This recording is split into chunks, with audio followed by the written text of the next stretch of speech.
Praise the Lord.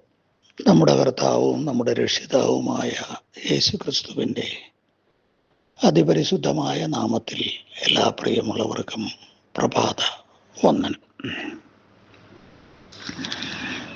1 ദിനവൃത്താന്തം 14-ാം അധ്യായം 16-17 വാക്യങ്ങളിൽ ദൈവം കൽപ്പിച്ചതുപോലെ ദാവീദ് ചെയ്തു. അവർ ഗിബെയോൻ മുതൽ ഗേശർ വരെ ഫെലിസ്ത്യ സൈന്യത്തെ തോൽപ്പിച്ചു. ദാവീദിന്റെ കീർത്തി സകല ദേശങ്ങളിലും പരക്കുകയും യഹോവ അവനെയുള്ള ഭയം സർവജാതികൾക്ക് വരുത്തുകയും ചെയ്തു.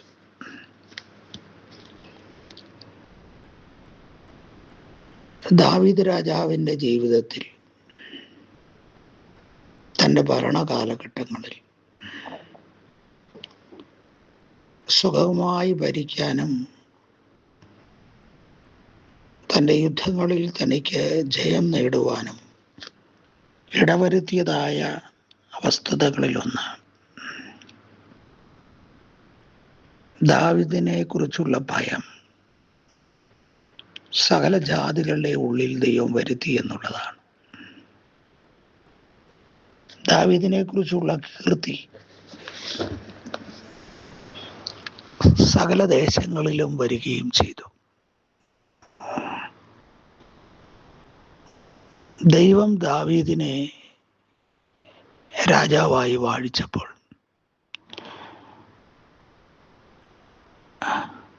ഇസ്രായേലിൽ ദാവീദ് രാജാവായിരിക്കുന്നു എന്നറിഞ്ഞ ഉടനെ ഫെലിസ്ത്യർ അവനെതിരെ യുദ്ധത്തിനായി കടന്നു വരികയാണ്. യുദ്ധത്തിനായി കടന്നു വരുന്ന സമയത്ത്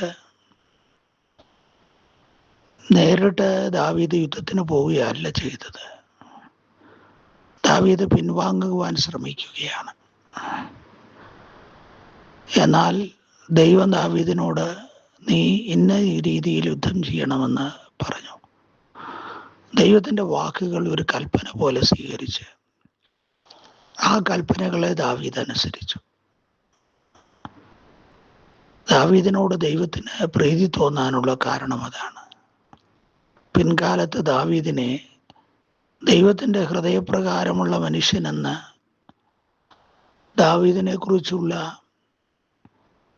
വാക്കുകൾ ദൈവശാസ്ത്രജ്ഞന്മാരെല്ലാം പറയുന്നുണ്ട്. ദൈവത്തിൻ്റെ ഹൃദയപ്രകാരമുള്ള മനുഷ്യൻ, ദൈവത്തിന് ബോധിച്ചതുപോലെ ദാവീദ് പ്രവർത്തിച്ചു എന്നാകുന്നു ദാവീദിനെ കുറിച്ച് തിരുവെഴുത്ത് പറയുന്നത്. അപ്പോൾ ദൈവത്തിൻ്റെ ഹിതത്തിനനുസരിച്ച് ജീവിക്കാൻ, ദൈവത്തിൻ്റെ കൽപ്പനകളെ ശിരസാവഹിച്ച് അതുപോലെ അനുസരിക്കാൻ മനസ്സ് വെച്ചതായിരുന്നു ദാവീദിൻ്റെ ജീവിതത്തിൻ്റെ വിജയം. പ്രിയമുള്ളവരെ,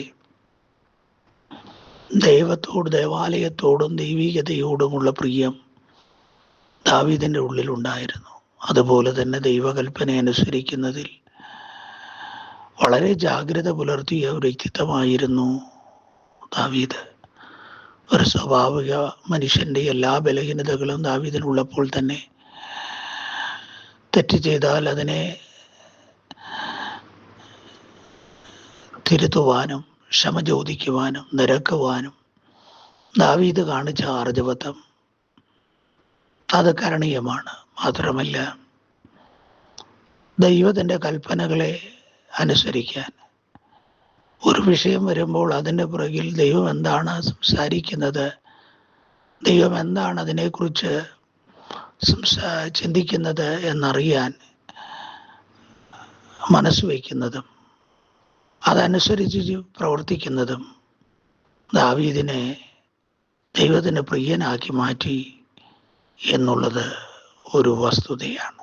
പ്രിയമുള്ളവരെ, അതാകുന്നു ദാവീദിനെ കുറിച്ചുള്ള കീർത്തി സകല ദേശങ്ങളിലും പരക്കുവാനും അവനെക്കുറിച്ചുള്ള ഭയം സകലരുടെ ഇടയിൽ ഉളവാകുവാനും ദൈവം കാരണമാക്കിയത്. നമ്മുടെയും ജീവിതത്തിൽ അവിധം ദൈവപ്രിയമുള്ളവരായി ദൈവപ്രസാദമുള്ളത് ചെയ്യാൻ നമ്മെ തന്നെ ഈ പ്രഭാതത്തിൽ സമ്പൂർണമായി സമർപ്പിക്കാം. സ്നേഹവാനായ ദൈവമേ, സ്വർഗീയ പിതാവേ, അവിടുത്തെ ഹിതാനുസരണം ജീവിക്കാൻ, ഏത് വിഷയത്തിലും അങ്ങയുടെ ഇഷ്ടം എന്താണെന്ന് തിരിച്ചറിഞ്ഞ് അത് പ്രവർത്തിക്കാൻ സന്ദേശം കേൾക്കുന്ന എല്ലാവർക്കും അവിടുന്ന് കൃപ നൽകണമേ.